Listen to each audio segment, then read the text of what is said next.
যোগম ভৱতি ধ্যানম। ধ্যান মানে কি? গছৰ তলত বহি থকাটোৱে নহয়। ধ্যান মানে একাগ্ৰতা। নামত একাগ্ৰতা লাগে ন। সেইবাবেতো ৰূপটো দিলে, মুখে বোলা ৰাম, হৃদয়ে ধৰা ৰূপ, এতেকে মুকুতি পাই বা কহিলো স্বৰূপ। এনেই কৃষ্ণ বুলি কোৱাটো শব্দ, কিন্তু কৃষ্ণৰ শব্দটোৰ সৈতে যেতিয়া ৰূপটো জড়িত হয় তেতিয়া নাম, হয়নে নহয়? যেতিয়া তেওঁ একান্ত মানে চিন্তা কৰিব, সন্মুখত এইখন বোলে পকা ঘৰটো, এই চাকি গছৰ গছাটো পকা, এয়া বোলে আমুক, এয়া বোলে শইকীয়া, এয়া বোলে বৰা, এয়া বোলে শৰ্মা, এনেকৈ ধৰি লওক যিটো, সেইটো ভাৱতটো নাচায়। ইয়াত সকলো বৈকুণ্ঠৰ পাৰিষদ। সেই একাগ্ৰতাটোৱে কি আনিব? নিজকে এটা দিব্যতাৰ মাজলৈ লৈ যাব। তাৰপিছত তেওঁ নাম ল'ব। তেতিয়া ভাৱ আপোনা আপুনি আহিব ন। সেইকাৰণে নামষাৰ উঠি যায়। ক'ৰবাত দেখিছে জানো বোলে কোনোবা গায়ক, ভাল গায়কেও গানটো গাবলৈ গ'লে গলাটো যদি বেয়া হয়, পুংকৈ নামি আহে। ক'ৰবাত নামি অহা দেখিছে? নামষাৰ গোৱাৰ পিছত বোলে নামষাৰ নুঠিলে গৈ দেই, মাজতে এৰি দিব লগা হ'ল। ক'ৰবাত দেখিছে? ক'তো নেদেখে। এদিনীয়া নামতি হ'লেও কেতিয়াও নাম নানামে, হয়নে নহয়? লাগিলে যেনে তেনে সামৰি থ'ব লগা পৰিস্থিতি হ'ব পাৰে। মই কিবা পাহৰি গ'লোঁ যেনিবা, প্ৰথম শিকিছিলোঁ, তেনেকুৱা হ'ব পাৰে। কিন্তু এইটো কেতিয়াও হ'ব নোৱাৰে বোলে নামষাৰ নহ'লগৈ দেই, যেনে তলে হ'লেও বৰ্ডাৰটো চুবগৈ। সেইটো নামৰ কেপাচিটি, হয়নে নহয়? কৃষ্ণ নিত্য নিৰঞ্জন সদায় প্ৰণাম তান অৰুণ চৰণ। মহেশ্বৰ বুলি কওঁতে ইয়াত ধৰি লওক মহাদেৱ সেই অৰ্থতটো প্ৰয়োগ হোৱা নাই। মহান যি ঈশ্বৰ, হয়নে নহয়? প্ৰকৃততে সেই অৰ্থত প্ৰয়োগ হয়। মহান যি ঈশ্বৰ তেওঁৱেই মহেশ্বৰ। সদায় প্ৰণাম তান অৰুণ চৰণ। ভগৱন্তৰ সেৱা ক'ত হয়? ভগৱন্তৰ সেৱা আমি কওঁ ন, ভকত সেৱা, গুৰু সেৱা, ঈশ্বৰ সেৱা। সেৱাবিলাকৰ কেটেগৰীবিলাক বেলেগ বেলেগ নহয়, হয়নে নহয়? কুকুৰৰ সেৱা, গৃহস্থৰ সেৱা, এইবিলাক বেলেগ বেলেগ। পোহনীয়া কুকুৰটো থাকিলে তাৰোতো সেৱা শুশ্ৰূষা কৰিব লাগিব, হয়নে নহয়? আমাৰ এতিয়া সিমানলৈকেতো সি যদি কিবা কৰিবলৈ সিমানলৈকে ঠিকেই আছে। এইফালে আকৌ কেতিয়াবা ভকত বুলি ক'বলৈ অকণমান লাজ, এতিয়াই ভকত হ'ব হৈছেই জানো? ভাবি যায় কেনেকৈ নাম গান গাই, কাম আজৰি হ'লেও নাম গান গাই ঘূৰি ফুৰিব। এইটো নহয়। সেইটো সামাজিক দায়িত্ব। নামষাৰ সমাজত প্ৰসংগ কৰা, পাঠকন পঢ়ি দিয়া, সেইটো সমাজে কৰিলে ক'ব। আটাইতকৈ ডাঙৰ দায়িত্বটোতো সেইটো, হয়নে নহয়? মোক ইয়াত সন্মান কৰে নকৰে সেইটো ডাঙৰ কথা নহয় দেই। কিয় জানেনে? কাৰণ মই যিটো কাম কৰিছোঁ সেইটোতো আমাৰ না নৱবিধ ভক্তিৰ ভিতৰুৱা, না 14 প্ৰসংগৰ ভিতৰুৱা। বহুত ডাঙৰ কথা এইটো। লিখি থওক, কামত দিব। মই যিটো কাম কৰি আছোঁ সেইটো নৱবিধ ভক্তিৰ ভিতৰুৱা নহয়। কাৰণ নৱবিধ ভক্তিত কি আছে? শ্ৰৱণ, কীৰ্তন, ৰস, আত্মনিবেদন। ক'ৰবাত ব্যাখ্যা আছেনে? আছে জানো? মহাপুৰুষে 14 প্ৰসংগৰ ব্যৱস্থা কৰিলে, নহয়নে? তাতো প্ৰসংগৰ নামৰ প্ৰকাৰ 52 প্ৰকাৰ নাম আছে। আমাৰ 52 প্ৰকাৰৰ যদি নাম আছে, চাৰিওজনাই এইটো কথা কেলৈ পাহৰি থৈ গ'ল? ব্যাখ্যা ব্যৱস্থাটো অকণমান কৰিব লাগিব দেই। কিয় নকৰিলে? বৰ ডাঙৰ প্ৰশ্ন এইটো। কাৰণ এই মাৰ্গটো ব্যাখ্যাৰ নহয়, এই মাৰ্গটো হৈছে সৰলতাৰ। ব্যাখ্যাটোতো ৰাৱণেও কৰিছিল, হয় নহয়? আগতে এতিয়া কিছুমান সমস্যা নাছিল, এতিয়া ব্যাখ্যাই যিবিলাক সমস্যা সৃষ্টি কৰে, মই নিজেও জড়িত কাৰণে ক'ব পাৰোঁ আৰু সেইখন ফিল্ডৰ কথা, হয়নে নহয়? মত এইটো কথা বেলেগ নহয়। তেতিয়াহ'লে মানুহে কেনেকৈ জানিব? এতিয়া মানুহে জনা শুনা হৈছে, হয় জনা শুনা হৈছে। আগতেতো 3-4খন গাঁৱৰ মূৰতহে ভাগৱত থাকে, এতিয়াতো গৃহে গৃহে ভাগৱত জানে ন অন্তত, এইটো ভাল কথা। কিন্তু আচল কথাটো হ'ল কি, লাহে লাহে অন্তৰবিলাকৰ পৰা আঁতৰি আঁতৰি গৈ আছে। নিমিলে ন, মডেলবিলাক নিমিলে। আমুকে আমুকক ফ'ল' কৰে, তমুকে তমুকক ফ'ল' কৰে, হয় নহয়? কোৱা হৈছে ঈশ্বৰক ফ'ল' কৰিবলৈ, মানুহে লাগি যায় এইজনক ফ'ল' কৰিবলৈ। সমস্যাটো সেইখিনিত হৈ যায়। এইজনক লৈ কোনো কাম নাই, এইজনৰ পৰা জিৰ'টো ওলাই গ'লে সেইখিনি উলিয়াই দিব লাগিব। সন্মানটো বহি থকাৰ কাৰণেহে। মই যদি লং পেণ্ট এটা চাৰ্ট পেণ্ট এটা পিন্ধি আহিলোহেঁতেন, তেতিয়া শুনি থাকিলেহেঁতেন নে? হয় নহয়? ধুনীয়াকৈ মেকআপ কৰি আহিছোঁ, ভকত হৈ আহিছোঁ, সেইকাৰণে শুনি আছে। বৰ ডাঙৰ কথা। ভকত হোৱাটো ডাঙৰ কথা নহয়, ভকত হৈ থকাটো ডাঙৰ কথা। ৰাৱণে সীতাক হৰণ কৰিবলৈ ঋষি হৈ গৈছিল ন, কিন্তু ঋষি হৈ থকা নাছিল। ঋষি হোৱাটো টান কথা নহয়, ঋষি হৈ থকাটো টান কথা। এই ভকত হোৱাটো ডাঙৰ কথা নহয়। আজিকালিতো পটককৈ হ'ব পাৰি, হয় নহয়? ধুনীয়াকৈ মালা চালা অলপ পিন্ধি দিলেতো অকণমান হাই ৰেংকিঙেই হৈ যাম চাগে। মই অৱশ্যে পিন্ধি নাহিলোঁ আজি, কাপোৰখনৰ পৰা লাগিবও পাৰে অকণমান, ফুটে চুটে একদম হৈ যায়। গতিকে এইটো বনাব পাৰি, কিন্তু এইটো মেইনটেইন কৰাটো ডাঙৰ কথা। সেই মেইনটেনেঞ্চটো লাগে ভক্তিত। আৰু মেইনটেনেঞ্চটোৰ বাবে এই কথাটো কোৱা হৈছে। মেইনটেইন কেতিয়া হ'ব? যেতিয়া ছাৰেণ্ডাৰ কৰা হ'ব। কেতিয়াবা আকৌ এনেকৈতো অকণমান এই সাজটো পৰিধান কৰাৰ পাছতো পটককৈ ছাৰেণ্ডাৰ নহয়। ক'লে হ'বনে? মই কৈছোঁ এনেকৈ চলাই আছোঁ, এনেকৈ চলিব লাগিব, হৈ যায়, হয় নহয়? এতিয়া কওকচোন, মোৰ কথাৰ লগত নিমিলা কথা এটা কোনোবা এজনে কওকচোন, মই ইয়াত ভুলতো মানি নলওঁ। যেনে তেনে পাকে পকাই হ'লে মই মোৰটো কথাই ক'ম। সেইটো সমস্যা। সেইকাৰণে বিদ্বান চব হ'ব পাৰে, বিদ্যৱান হ'বলৈ বৰ টান। হাই কোৱালিফাইড চব হ'ব পাৰে, ৱেল কোৱালিফাইড হ'বলৈ টান হয়। কাৰণ কেতিয়াবা অকণ বিদ্যাও অহংকাৰৰ কাৰণ হ'ব পাৰে, হয় নহয়? বিনম্ৰতাটো পটককৈ নাহিব পাৰে নহয়। কিন্তু ইয়াত সেই ছাৰেণ্ডাৰ কৰাৰ কাৰণে কি ক'লে? সদায়ে প্ৰণামো তান অৰুড় চৰণ। ঈশ্বৰৰ মূৰটোলৈ চাই প্ৰণাম কাৰণে, ইমান ধুনীয়া ঈশ্বৰ, ধুনীয়া মিচিকে হাঁহি মাৰিছে, মুকুট পিন্ধি আছে, লাখটকীয়া মুকুট পিন্ধিছে দেই। সেইখনলৈ চাবই নালাগে বোলে। মুখলৈ শ্ৰীমুখ, ঈশ্বৰৰ শ্ৰীমুখ দৰ্শনৰ পোনপ্ৰথম ব্যৱস্থাই নাই। চৰণ ছাৰেণ্ডাৰ তাতহে কৰিম। ওপৰলৈ চোৱাৰ লগে লগে 32 অলংকাৰ পিন্ধিছে, ধুনীয়া ঘৰটো দেখিলেও চকুটো যায়। সেইজনে 32 অলংকাৰ পিন্ধিছে, চকু নোযোৱাকৈ থাকিবনে? হয় নহয়? কোনোবাই যদি দামী কাপোৰ এযোৰ বোলে ভাল বেয়া পিছত কাপোৰযোৰ ক'ৰ পৰা ল'লে? আমাৰ গতিটো সেইটো। তেওঁ আকৌ 32 অলংকাৰ পৰিধান কৰি আহিব বোলে, নহয় নহয় নহয়, জ্ঞানৰ চক্ষু দিব লাগিব। লাভ নাই জ্ঞানৰ চক্ষু দি। অৰ্জুনক দিছিল নহয়, কি ক'লে? প্ৰভু সম্বৰণ কৰা, মই এইটো ৰূপ চাই থাকিব নোৱাৰোঁ। জ্ঞানৰ দৃষ্টি দিয়াৰ পাছতো আমি কেনেকৈ পাৰিম? সেইকাৰণে ভগৱানক কোনেও জানিব নোৱাৰে। ভক্তি মাৰ্গত এইটো স্পষ্টকৈ কোৱা গৈছে, ন মে বিদুহু চুৰগণা নজানাতি মহৰ্ষয়। মোক বোলে কোনো দেৱতা মহৰ্ষি কোনেও জানিব নোৱাৰে। এইটো বহুত ডাঙৰ কথা আকৌ। এইটো এটম বোমৰ নিচিনা ভক্তি মাৰ্গত। চবে আমি ভগৱানক জানিবলৈকে লাগি আছোঁ, ইয়াত কৈ দিলে ভগৱানক কোনেও জানিব নোৱাৰে। কোনে জানিব পাৰিব? বোলে তেওঁ নিজেই কৈছে, মোক জানিবলৈ হ'লে মোৰ পূৰ্বতে আৱিৰ্ভূত হোৱা হ'ব লাগিব। মোৰ পূৰ্বতে আৱিৰ্ভূত হোৱাটো কোনো নাই, গতিকে মোক কোনেও জানিব নোৱাৰে। তেতিয়াহ'লে কৃষ্ণক কি ঈশ্বৰ বুলি আমি নাই জনা নি? নাই জনা ন? কৃষ্ণক মানিছোঁহে। মনা আৰু জনাৰ মাজত পাৰ্থক্য আছে। ঈশ্বৰক জানিব নোৱাৰি, মানিবহে পাৰি। মানিলেই চব কথা নহয় নহয়। চব কথা হয়, মানিলেতো পিতৃ মাতৃ হৈ যায়। DNA চাৰ্টিফিকেট বিচাৰিবলৈ যোৱা নাই নহয়। কেনেকৈ মা বুলি ক'ম? মোক DNA চাৰ্টিফিকেট দেখুৱাওক। মাতৃহে জানে কাৰো বীৰ্যে পুত্ৰ, মাতৃয়ে পৰিচয় কৰাই দিলে ন, হয়নে নহয়? ইয়াতো মানিব লাগিব। মই ডাঙৰ দীঘল হ'লোঁ, মা কি বস্তু চিনি পাওঁ, দেউতা কি বিষয় চিনি পাওঁ, নহয়নে? এতিয়া লগতে শব্দ এটা উচ্চাৰণে বস্তু। এজনে কমেণ্টত লিখিব, মাতৃ বস্তু নি? নহয়নে? বস্তু নহয়, কিন্তু পাৰমাৰ্থিক অৰ্থত কিবা এটা তাত্ত্বিক দিশক বুজাবলৈ আমাৰ বস্তু শব্দটো প্ৰয়োগ হয়। যেনেকৈ বহুসকলে গুৰুজন বস্তু বুলি কয়, ধৰ্মক বস্তু বুলি কয়। তাত ধৰ্ম মানে পদাৰ্থ এটা নহয়, এটা তাত্ত্বিক স্থিতি। সেইটোও কৈ দিছোঁ। লগতে পাণ্ডিত্যটোও দেখুৱাই দিছোঁ। নাভাবিব আপোনালোকে পাণ্ডিত্য বুলি। এতিয়া চাওক, এই যে কোৱা গ'ল পিতৃ মাতৃ পৰিচয় কোনে কৰাই দিয়ে? মাতৃয়ে। মাতৃয়ে কৰাৰ পিছত বোলে মা দেউতা ককাই ভাই চব চিনাই দিলে। তাৰপিছত যদি মই একোকে নামানো, তেতিয়া জানি কি লাভ? হয়নে নহয়? সেইকাৰণে এই মাৰ্গটো জনাজনৰ কাৰণে নহয়, মনাজনৰ বাবে। আৰে মানিলে আপোনা আপুনি জানিব, জনাৰ পাছত নামানিবও পাৰে, হয়নে নহয়? সেইকাৰণে ঈশ্বৰৰ সময়ত প্ৰভু মই একো নাজানো, তোমাৰ শ্ৰীচৰণত মুঠতে মই সমৰ্পণ কৰিছোঁ। সেই ছাৰেণ্ডাৰটো কৰাত লাগে। মই টানিছোঁ আৰু ৰবৰডাল যিমান বহল কৰিব পাৰি। মূৰ নিজ গুৰু হৃদীশ্বৰ যদুৰাই দিও উপদেশ মোক কৃপা দৃষ্টি চাই। এই কথাটো বহুত ডাঙৰ কথা যে যেতিয়া ধৰ্ম মাৰ্গতো ভক্তি মাৰ্গত কিবা এটা কাম কৰা যায় ন, প্ৰথম প্ৰয়োজন হয় বোলে ঈশ্বৰে কি কৈছে তাক জনাটো। কেনেকৈ জানিম? ঈশ্বৰেতো নকয় এইটোকে কৰা বুলি, হয়নে নহয়? ঈশ্বৰে কেনেকৈ নিৰ্দেশ দিয়ে জানেনে? সকলোৰে জীৱনত এইটো ঘটে। যেনিবা কিবা মই কৈছোঁ, যেনিবা দুদিন বনাই থোৱা বস্তু এটা এতিয়া টানত পৰি বোলে লৰালৰি হৈছে, বোলে কালিয়ে বনালে বস্তুটো, মই বোলে আজি খাব নালাগে। মই কৈছোঁ আৰু প্ৰথমতে চাবচোন, পটককৈ মনটোলৈ এটা ভাৱ আহে, নাখাওঁচোন। তাৰপিছত আকৌ 10টা চিন্তা আহিব, খা খা খা খা বুলি। প্ৰথমতে যে আহিলে এইটো খাব নালাগে, কোনে ক'লে?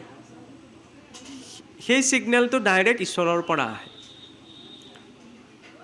প্ৰথমতে তেওঁ কিবা এটা ক'লে, মই কওঁচোন, মনৰ পৰা ভিতৰৰ পৰা আহে, এতিয়া একো নক'বা।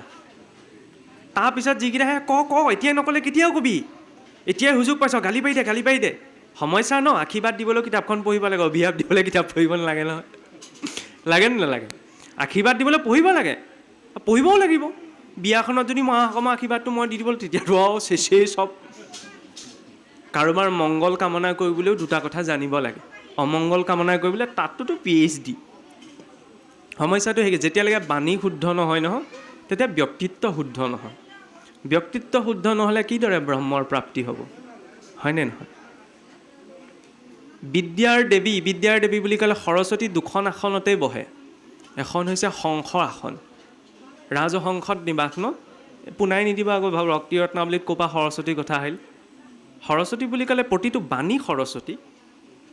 মই ইয়াত লৈ একদম ফুল তুলসী লৈ পেলাই পূজা কৰাৰ কথা কোৱা নাই, সেইটো কনচেপ্ট বেলেগ, নহয়নে? সৰস্বতী বিদ্যা অবিহনেতো কৃষ্ণ শব্দটো উচ্চাৰণ হ'ব নহয়। আৰু দ্বিতীয় আসন হৈছে পৰমহংসৰ জিহ্বা। গুৰুজনৰ পৰমহংসজনৰ জিহ্বাতহে সৰস্বতী বহে। এই দুখন আসন, সেইকাৰণে কয় বাণী শুদ্ধ হ'ব লাগে। ভকতসকলে আশীৰ্বাদ দিওঁতে আগতে কয়, আজিকালি ক'বলৈ ভয় হ'ল, কিজানি ধৰি দিব, সেই ভক্তি মাৰ্গত থাকি আকৌ সৰস্বতী। আগতে আশীৰ্বাদ দিওঁতে কয় বোলে কণ্ঠত সৰস্বতীয়ে লাগ দিয়ক দেই, এতিয়া কোৱাকেইজনো বন্ধ কৰিলে, ভয় কৰে নহয়। বিদ্যাত সৰস্বতী বুলি ক'লে ইজনে ধৰিবনে, কৃষ্ণত শৰণাপন্ন হৈ আপুনি সৰস্বতী বুলি কেলেই ক'লে, মানে সেইটো পাওঁ ইমান এলাৰ্জি। আৰে মুখে যিয়েই নকওক, স্মৰণ কাৰ হৈছে সেইটোহে ডাঙৰ কথা, হয়নে নহয়? মই মুখেৰে কৃষ্ণ কৈ আছোঁ, মনেৰে যদি আকৌ বেলেগ ভাবি আছোঁ, তেতিয়াতো লাভ নাই। এতিয়া চাওক, এই যে কোৱা হ'ল মূৰৰ নিজ গুৰু হৃদীশ্বৰ যদুৰায়, বাণী যেতিয়া কাণত পৰেগৈ, ভগৱন্ত ক'ত আছে? আমাৰ হৃদয়ত। হৃদয়ৰ পৰা যে পোনপ্ৰথমতে এটা শব্দ আহে, বোলে মনৰ কথাটো দিব লাগে, অন্তৰৰ কথাটো শুনিব লাগে, সি এবাৰহে কয়। ঈশ্বৰে নিৰ্দেশনা এবাৰহে দিয়ে, বাকী কৰে নকৰে নিজৰ কথা ন। অৰ্জুনক ইমানখিনি বুজালে, শেষত কি ক'লেগৈ? যথেচ্ছচি তথা কৰোঁ। পৰীক্ষিতক সুখদেৱে 7 দিন 7 ৰাতি বুজাই থাকিলে, শেষত কি ক'লে? প্ৰভু কি কয়? এই যথেচ্ছচি তথা কৰোঁ, তোমাৰ যি ইচ্ছা তাকে কৰা। এইটো হৈছে ধৰ্মৰ স্বাধীনতা, এইটো হৈছে ধৰ্মৰ উদাৰতা, এইটো হৈছে ধৰ্মৰ গভীৰতা। বাকীবিলাক ধৰ্মত চাবচোন, মানিবই লাগিব, নহ'লে নৰকত মৰিবলৈ যাবা। আমাৰ ইয়াত থাৰ্ড অপশ্যন এটাও আছে। বাকী গোটেই ধৰ্ম দৰ্শনবিলাক এই দুটাৰ ভিতৰতে আছে। যদি আপুনি মানে, তেতিয়াহ'লে আপুনি স্বৰ্গলৈ যাবলৈ পাব, আৰু যদি নামানে তেতিয়াহ'লে আপুনি নৰকলৈ যাব পাৰিব। আমাৰ ইয়াত থাৰ্ড অপশ্যন এটা আছে, বোলে স্বৰ্গ নৰক দুইটা বাদ দিয়া, একেবাৰে পাছ আউট হৈ গুচি যোৱা, যাক আমি মুক্তি বুলি কওঁ, ঈশ্বৰ প্ৰাপ্তি বুলি কওঁ। এই দুটাৰ ভিতৰত নাহে ন, বোলে স্বৰ্গলৈ কেলৈ যাব লাগিছে, নৰকলৈ কেলৈ যাব লাগিছে, এই দুইটা কথা বাদ দিয়া। এই নজনা মানুহে দুইটা কথালৈ লাগি থাকে, জনাজনে লাহেকৈ দুইটা এৰি থৈ গুচি যায়, দৰকাৰ নাই নহয় আহি থাকিবলৈ। পুনৰপি জননম পুনৰপি মৰণম পুনৰপি জননী যথৰে চয়নম, হয়নে? ইহ সংসাৰে বহু দুস্তাৰে কৃপয়া পাৰি পাহি মুৰাৰি। এই বহু পুনৰ জন্ম, পুনৰ মৃত্যু, মাতৃ ভিন্ন গৰ্ভ ভ্ৰমণ হৈ আছে। এতিয়া আৰু কৃপা কৰা, ভৱসাগৰ তৰাই নিয়া, হয়নে নহয়? কেতিয়াবা পৰি যায়। এতিয়া চাওক, ভগৱন্ত যেতিয়া হৃদয়ত আছে, হৃদয়ৰ পৰা বাণী কেনেকৈ? আমি যেতিয়া শব্দ এটা শুনো ন, শব্দ বাণীৰ 4টা প্ৰকাৰ আছে। প্ৰথমটোক কোৱা হয় বৈখৰী, ইয়াৰ পাছত কোৱা হয় মধ্যমা, তাৰ পাছত আহে পশ্যন্তী, পশ্যন্তীৰ পাছত আছে পৰাবাণী। মই শব্দটো ক'লোঁ, শব্দ এটা কৈছোঁ, মোৰ মুখৰ পৰা আপোনাৰ কাণত গৈ পৰিলেগৈ, এই সময়ছোৱাক, এই বাণীকণক কোৱা হয় বৈখৰী। কিছুৱে কাণে যি শুনিলে সেইমতে গোটেই জীৱনটো চলাই দিয়ে। তেওঁৰ মানে অধিকাৰ বাণীৰ প্ৰতি গভীৰতা সেই বৈখৰীলৈকেহে থাকে। কাণত পৰিলেগৈ, কাণৰ পৰা ক'লৈ যায়? মগজুলৈ যায়, হয়নে নহয়? মগজুলৈ যাওঁতে যিটো সময় লাগে, যিটো ক্ৰম, সেই সময়টোক বাণী কোৱা হয় মধ্যমা। তেওঁ শুনাটোৱে নকৰে, শুনাৰ পাছত ব্ৰেইনটোলৈ যাব, ইয়াৰ পৰা চিন্তা কৰিব ন। এতিয়া এই মধ্যমাৰ পৰা ক'লৈ যায়? মগজুৰ পৰা মনলৈ যায়। মন আকৌ নিৰ্দিষ্ট এটা জেগাত নাই, মনটো সৰ্বশৰীৰত ব্যাপ্ত এটা অৱস্থা, হয়নে? মন ছডাল নাড়ীত ভ্ৰমণ কৰি ফুৰে, ইৰা পিংগলা সুষুম্না সুস্থিৰা চঞ্চলা। ইৰা নাড়ীত যেতিয়া মনটো সংযুক্ত হয়, তেতিয়া ক্ষুধা ভাৱ আহে। পিংগলাত তৃষ্ণা, পিয়াহ জাগে। পিয়াহ কেৱল পানীৰে নালাগে আকৌ, বুজি পাইছেই নহয়? নিজৰ মতে সেইখিনি সজাই ল'ব আৰু। ক্ষুধা তৃষ্ণা যেতিয়া সুষুপ্তিৰ সৈতে জড়িত হয়, তেতিয়া গভীৰ নিদ্ৰা। সেইকাৰণে সেইখিনি সময়ত আমি শুবলৈ যাওঁতে কি বুলি কয়? শুই উঠি যে গাটো ধুবলৈ কয়, বা শোৱা বিচনাখনৰ পৰা উঠি আহি যে নামঘৰলৈ নাযায়, এইটো কেৱল সৌ সদাচাৰেই নহয়, কাৰণ যিখিনি সময়ত ইন্দ্ৰিয়সমূহ বিকল হৈ গ'ল, আমাৰ গোটেই অনুভৱটো ইন্দ্ৰিয়ৰ পৰাই আহি আছিল, য'ত ইন্দ্ৰিয়ৰ নিবৃত্তি হৈ গ'ল, মানে মৃত্যু হৈ গ'ল, হয়নে নাই? মানুহৰ আয়ুস কিমান বোলে? মানুহৰ আয়ুস কলি যুগত 100 বছৰ, তাতো কেলকুলেশ্যন এটা কৰিলে 120 বছৰ পূৰ্ণ আয়ুস, হয়নে? সেইটো লীলা ৰূপতহে। প্ৰকৃততে মনুষ্যৰ আয়ুস কিমান? আমি যদি কওঁ 24 ঘণ্টা, 24 ঘণ্টা মানুহৰ আয়ুস। শুবলৈ যোৱাৰ লগে লগে মৰি গ'ল, আকৌ যে সাৰ পালোঁ, নতুনকৈ জি উঠিছে, একো মনত নাই ন কি হৈছিল কি নাই হোৱা, মৃত্যু ন। তেনেকৈতো কিমান লোক গুচি গৈছে। মই যে আকৌ ঘূৰি আহিলোঁ, মানুহে যে কয় একদম মৰা মুখৰ পৰা বাচি আহিছোঁ দেই, ৰাতিপুৱা শুই উঠি প্ৰভু ধন্যবাদ দে, একদম মৰা মুখৰ পৰা উঠিলোঁ। সেইকাৰণে কয় ৰাতিপুৱা উঠি ভগৱানক মনত পেলাই মৰা মুখৰ পৰা শুই উঠিছা, হয় নহয়? মৰা মুখৰ পৰা উঠাটো ন, শুই থাকোঁতেতো মই মৰি গৈছিলোঁ, মোৰটোতো একো অনুভৱেই নাই, হয়নে নহয়? সেই অৱস্থাটোক কোৱা হয় সুষুপ্তি। সুষুপ্তিৰ পাছত চঞ্চলা, যেতিয়া মন চঞ্চলা নাই, শব্দটোতে সোমাই আছে আৰু মন অস্থিৰ। আৰু ধৰ্ম জ্ঞান দিয়কনো, ইঙতি ভিঙতি কৰি নাচি ভাঙুতিয়েই থাকে আৰু এই হাতে অংগী ভংগী কৰাটোকে নৃত্য নহয়, ভিতৰতো এজনে নাচি থাকে, বুজি পাইছেনে? কেতিয়াবা তাণ্ডৱ নৃত্য দিয়ে, কেতিয়াবা আনন্দ তাণ্ডৱ, যি দিয়ে নিজৰ কথা। চঞ্চলাৰ পৰা সুস্থিৰা, সুস্থিৰাত বিচেতনা।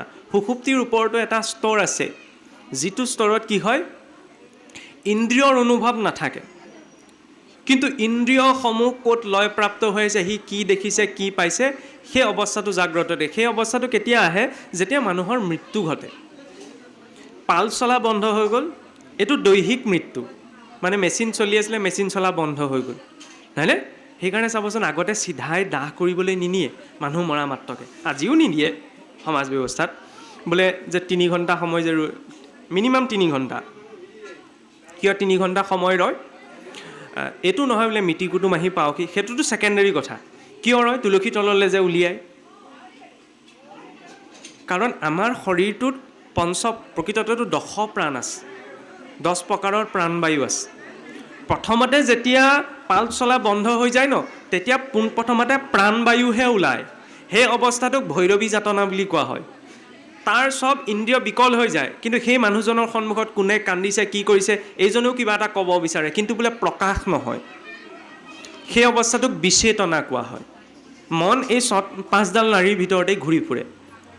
এই 3 ঘণ্টালৈকে কিয় থৈ দিয়ে? প্ৰথম প্ৰাণবায়ু, ইয়াৰ পাছত অপান বায়ু, তাৰপিছত সমান বায়ু, তাৰপিছত উদান বায়ু, শেষত কি ওলায়? ব্যান বায়ু। ব্যান বায়ু ক'ত থাকে? নাভিত। মানুহজন জ্বলোৱাৰ পিছত কি অংশ বাকী থাকেগৈ? এই ইলেক্ট্ৰিক চকত দি দিলে আৰুতো বেলেগ কথা, বহুত হাই ভল্টেজত দি দিব ন, তেতিয়াতো একো নাথাকে। এনেই নৰ্মেলি যেতিয়া আমাৰ যে দাহ সংস্কাৰ কৰা যায়, এটা অংশ চাবচোন আৰু জ্বলোৱাৰ পাছতো মানে নজ্বলেগৈ, নাভি অংশটো। নাৰায়ণৰ ক'ৰ পৰা সৃষ্টি হৈছে? নাভিৰ পৰাই ন। নাভিত মৃত্যুৰ অধিষ্ঠান। আৰু ইয়াতকৈও সূক্ষ্ম ৰূপত এক বায়ু আছে, ধনঞ্জয় বায়ু। প্ৰাণ গৈলেও নাযায় ধনঞ্জয় বায়ু বুলি এনেকৈ পদ এটি আহে। এই যে চাবচোন, মই কথাটোৰ উল্লেখহে কৰিছোঁ, এই যে মুণ্ডন যে কৰে, এই কথাটোলৈ আমাৰ সমাজত ঢেৰ খেলি মেলি আছে ন। কৰা নকৰাটো ডাঙৰ কথা নহয়, মুণ্ডন কৰাটো এক প্ৰকাৰ আমাৰ হিন্দু ধৰ্মত প্ৰায়শ্চিত্ত বুলি গ্ৰহণ কৰা হয়। কিয়? যেতিয়ালৈকে শৰীৰৰ পঞ্চবায়ু নিবৃত্তি হৈ যায়, কেশৰ পৰা ধনঞ্জয় বায়ু নাযায়, শিৰত ধনঞ্জয় বায়ুৰ স্থান, মানে প্ৰাণৰ কিছু অংশ থাকোঁতেও দাহ সংস্কাৰ কৰা গ'ল। সেইবাবে মানে এই মুণ্ডন সংস্কাৰটো কৰা যায়। এতিয়া কৰে নকৰে নিজৰ কথা, তাত মই মত দিবলৈ যোৱা নাই, হয়নে? কিন্তু কৰা যে হয় তাৰ ৰিলেভেঞ্চ এইটোও এটা। দ্বিতীয়তেতো অহংকাৰ বৰ্জনটোতো সেই হয়, মোকেই যদি চুলি পকিছে বুলি কয়, কাইলৈ পৰা গদে জানি মাৰিবলৈ আৰম্ভ কৰি দিম। বহুত কথা আছে, 1000 টকা খৰচ কৰেনো এই কোচাত। ইয়াত আৰু পাপ পুণ্যলৈ বেলেগ কথা নাই। এইটো এটা আমাৰ লৌকিক দৰ্শন, কোনোবাই মানে কৰক, নামানে নকওক, হয় নাই? তাত ক'বলগীয়া নাই। খালি এইটো নহয়, আচলতে বিষয়টোক এইকাৰণেই জানিব লাগে যাতে অশ্ৰদ্ধাটো নোপজে। কৰে নকৰে নিজা কথা, হয়নে নহয়? আজি মই কিবা এটা কৰোঁ নকৰোঁ সেইটো মোৰ কথা ন, তাত আপুনিও একো নকয়, আপোনাকো মই একো ক'ব নোৱাৰোঁ। কিন্তু জানিব এইকাৰণেই লাগে বিষয়খিনিৰ প্ৰতি, কাৰণ আমি মূৰ্খ হ'ব পাৰোঁ, কিন্তু আমাৰ পূৰ্বপুৰুষসকল মূৰ্খ নাছিল, সেইটো কথাই। পাকে পকাই মানে কি হয়, অকণমান চাটনি ভাজিও কৰি দিয়া হয় আৰু এতিয়া খালে খাব আৰু নেখালে নাই আৰু, উপায় নাই। ভগৱন্ত যেতিয়া ভানীয়ে ইয়াৰ তৃতীয় স্বৰূপটো পায়গৈ ন, তৃতীয় স্বৰূপটো হৈছে মধ্যমাৰ পাছত পশ্যন্তি, মগজে মনলৈ পঠায়। কিছুৱে সেইকাৰণে মনৰ মতে চলে, হয়নে? মনৰ পাছত যিটো শেষ স্তৰ আহে, মনৰ পৰা ক'লৈ যায়? আত্মালৈ যায়। বাণীৰ সেই স্বৰূপটো কোৱা হয় পৰাবাণী। সেইমতে চলিলেতো আৰু জীৱনত একো বিপদেই নাই। খালি আমাৰ ইমানখিনি নহয়গৈ যে শুনিম, শুনাৰ পাছত মগজে লওক, মগজৰ পৰা মনে ভাবোঁ, মনৰ পৰা আত্মালৈ যাওক, হয়নে? আত্মাৰ পৰা যেতিয়া আহে তেতিয়াহ'লে সেই কৰ্মটোৱে কেতিয়াও জীৱক অধোগতিৰ সৈতে সম্পন্ন কৰাব নোৱাৰে। কিবা কাৰণত তেওঁ অধোগতি লাভ কৰিলেও পতিত নহয়। তাৰ উদাহৰণ ৰজা ইন্দ্ৰদ্যুম্ন। ঈশ্বৰকে ভাবি বহি আছিল ন, অগস্ত্যই অভিশাপ দি দিলেগৈ, হাতীটো নিচিনাকৈ বহি আছে, যা বোলে তই হাতী হ। অধোগতি পাইছে, কিন্তু তেওঁ পৰাবাণীৰ স্তৰত আছিলগৈ। অৰ্থাৎ মন আৰু আত্মা যি স্থানত গৈ এক হৈ আছে। অধোগতি লাভ কৰিছে কৰ্মবশত, কিন্তু পতিত হোৱা নাই। একদম শেষ মুহূৰ্তত মনত পৰি গ'ল ন, যে জমা যে আছে বেংকত, ইমান দিনৰ পৰা যে ইমান জমা কৰিছিলোঁ, পাহৰিয়ে থাকিলে, পাছবুকো হেৰাই থাকিলে। কিন্তু শেষ মুহূৰ্তত মনত পৰি গ'লগৈ, পাছবুক পাই গ'ল, লাখ লাখ টকা জমা, চব উলিয়াই আনিলে, হয় নে নহয়? এতিয়া প্ৰমোশ্যন পাই হাতীয়ে নহ'ল বোলে, মানুহো নহ'ল, চিধাই একদম ৰাষ্ট্ৰপতি ভৱন, ৰাষ্ট্ৰপতি ব্ৰহ্মাণ্ডপতি ভৱন পালেগৈ। পিছত লক্ষ্মীদেৱীয়েও সুধিলে, বোলে তুমি গৈছিলা, তোমাকতো তুমি সকলোৱে ভেদ আচৰণ নকৰে, তুমিতো নিৰপেক্ষ, তুমিতো পক্ষপাতিত্ব কৰিলা। বোলে কেনেকৈ? গজেন্দ্ৰক বোলে বৈকুণ্ঠলৈ পঠালা, গ্ৰাহক আকৌ তুমি বোলে গন্ধৰ্ব লোকলৈ পঠালা, গ্ৰাহকো পঠাবলৈ, বোলে সি বিচৰা নাছিল নহয়, হয় নহয়? ঈশ্বৰে যিটো বিচাৰিব সেইটোহে দিব, তেওঁৰ সন্মুখত যিটো ভাৱ, হয়নে নহয়? মই কৃষ্ণ কৃষ্ণ কৈ যদি বেলেগ এটা বিচাৰি থাকোঁ, বিচাৰিলে ঈশ্বৰে দি দিয়ে, এইটো নাভাবিব। কৃষ্ণৰ ব্যতিৰেকে বাকী যিমানবিলাক দেৱী দেৱতা আছে নহয়, সকলোৱে দিয়ে, কৃষ্ণই একো নিদিয়ে, সৰ্বস্ব হৰণ কৰে। এইটোও ডাঙৰ কথা আকৌ, আজি ঢেৰ ডাঙৰ কথা ওলাইছে পাই। কৃষ্ণই কাৰোবাক কিবা দিয়া দেখিছে? যিকণ আছে সেইকণো লৈ লয়। বিপ্ৰ দামোদৰ খাবলৈ সেই মুঠিকে আছিলে, সেই মুঠিও নাইকিয়া কৰি পেলালে। ৰজা হৰিচন্দ্ৰ সকলো আছিল, একোৱেই নাইকিয়া কৰি পেলালে। অকণমান কিবা এটা পাবলৈ অকণমান কিবা এটা এৰিব লাগে, তাতকৈ বেছি কিবা এটা পাবলৈ বেছি কিবা এৰিব লাগে, সকলো পাবলৈ সকলো ত্যাগ। এইটো বেদান্তৰ দৰ্শন। ঈশ্বৰক সৰ্বস্ব বুলি কৈছোঁ যেতিয়া, সৰ্বস্ব ত্যাগ মানে এইটো নহয়, মই আজিৰ পৰা পানীও নাখাওঁ, নবহোঁ, কাপোৰ কানিও নিপিন্ধোঁ, সেইটো ত্যাগ নহয়। মানস ৰূপত ত্যাগ। বাতিটো কিয় দিছে? চাহকণ পানীকণ খাবলৈ। বাতিটোৰ কথা কোনোবাই ভাবি থাকে জানো? নাভাবে ন। আৰু সেইটো আচৰণেইটো জগতখনৰ লগত ক'ব লাগে। এদিন মহাৰাজ জনকক সুধিছিলোঁ, মই কথা প্ৰসংগত কৈছোঁ, আৰু শুকদেৱেওতো তেওঁৰ ওচৰত শিক্ষা ল'বলৈ গৈছিল। যাওঁতে মানে শুকদেৱৰ এটা প্ৰথম প্ৰশ্নতে মহাৰাজ জনকৰ প্ৰতি, জনকটোতো ৰজা হয়, তেওঁক ৰাজঋষি কোৱা যায়, তেতিয়া শুকদেৱে মহাৰাজ জনকক সুধিছিল যে আপুনি এজন ৰজা হয়, ইমান সা সুবিধাৰ মাজত আছে, ইমান সা সুবিধাৰ মাজত থাকিও আপুনি নিৰাসক্ত হৈ কেনেকৈ থাকে? তেতিয়া মহাৰাজ জনকে কৈছিল, মোৰ ৰাজ্যত যদি অপৰাধী দুজন ওলায় আৰু সেই অপৰাধী দুজনক যদি মই এতিয়াই কালিলৈ পুৱা হোৱাৰ লগে লগে মৃত্যুদণ্ড ঘোষণা কৰোঁ, আৰু মৃত্যুদণ্ডৰ আগমুহূৰ্তত যদি তেওঁলোকক মই 52 প্ৰকাৰৰ ভোজন তেওঁলোকক খাবলৈ দিওঁ, আপুনি এটা কথা কওক, তেওঁলোকে টেষ্টটো পাব নাপাব? তেতিয়া ক'লে, বোলে যাক কাইলৈ কাটিব তাক 52 প্ৰকাৰ নালাগে, অমৃতো খাবলৈ যদি পায়, সেইটো কি টেষ্ট পাব? নাপায় ন। মোৰো উত্তৰ সেইটোৱেই। মই জানো মই কাইলৈ কাঠ খাবলৈকে গৈ আছোঁ, মানে এইটো খহিবলৈকে গৈ আছোঁ, গতিকে মোৰ ইয়াত টেষ্ট নাই, মুঠতে ভোকটোৰ নিবৃত্তিৰ কাৰণে খাইছোঁ, আৰু সেইটোতো নিৰাসক্ত অৱস্থা। পিয়াহ লাগিছে কাৰণে খাইছে, হয়নে নহয়? বটলটো সেইকাৰণেই দি থৈ গ'লহি, চিঞৰি চিঞৰি তেটোতো শুকাই যাব নহয়, অকণমান তিয়াই ল'ব।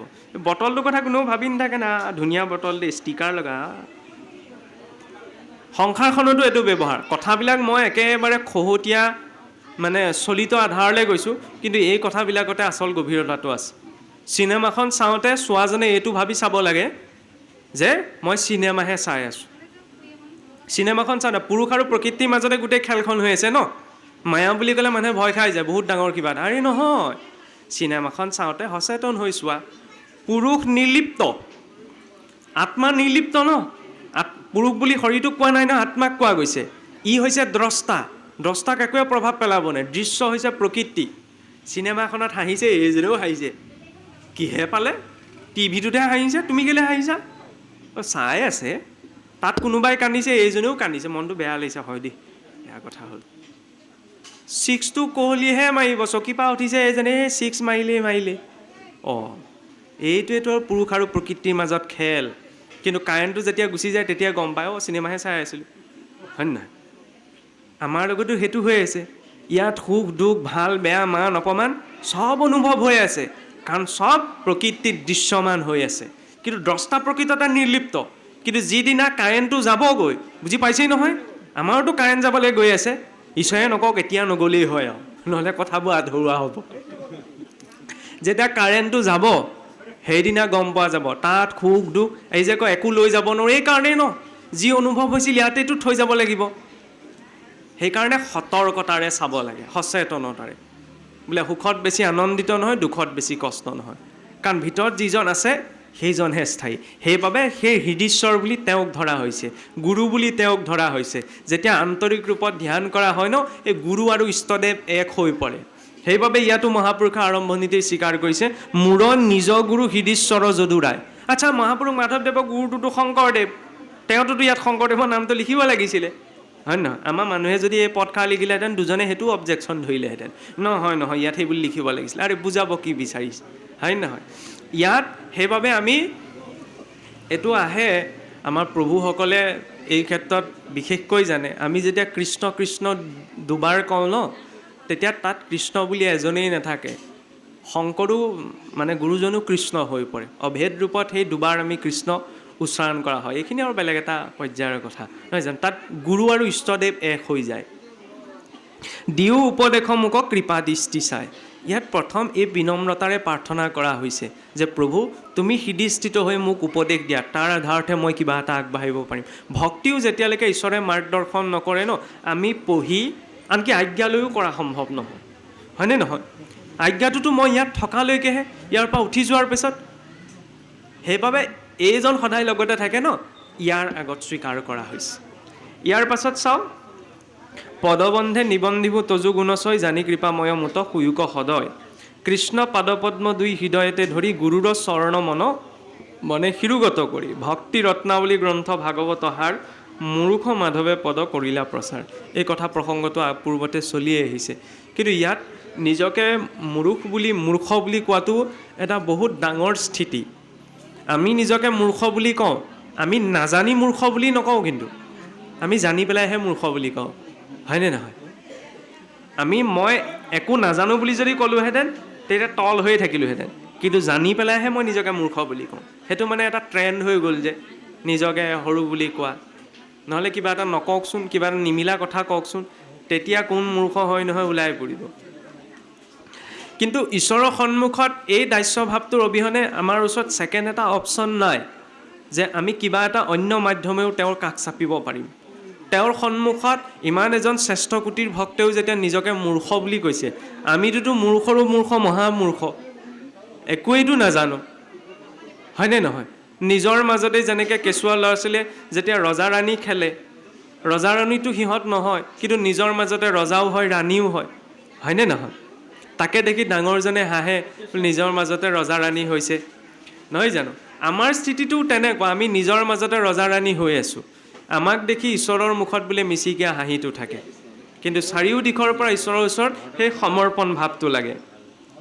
কৃষ্ণক স্মৰণে আৰম্ভৰ সিদ্ধি সৌক, বোলা কৰজোৰে শুনা সভা সদলোক। অল্পমতি হুয়াবৰ কৰিও আৰম্ভ, জানি মহাজনে নকৰিবা উপালম্ভ। গৰুৰৰ উৰাব যদ্যপি সমনুই, পাশা অনুৰূপে পক্ষী তেবে কি নোৱাৰি। ইয়াতকৈ আৰু নিজকে সমৰ্পণ কৰা পৰাকাষ্ঠা কি, যে মহাপুৰুষে নিজেই মূল সংস্কৃত ৰত্নাৱলীৰ পৰা অসমীয়া পদ কৰিছে, কিন্তু নিজকে তুলনা কৰিছে ক'ত, যে গৰুদ্ৰক দেখি সামান্য টিপচী চৰাই এটাই উৰাৰ চেষ্টাৰ লগত।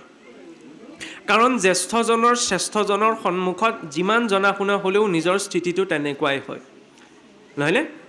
ঈশ্বৰৰ সন্মুখত কোনো জনা সম্ভৱ নহয়, গুৰুৰ সন্মুখত কোনো জনা সম্ভৱ নহয়।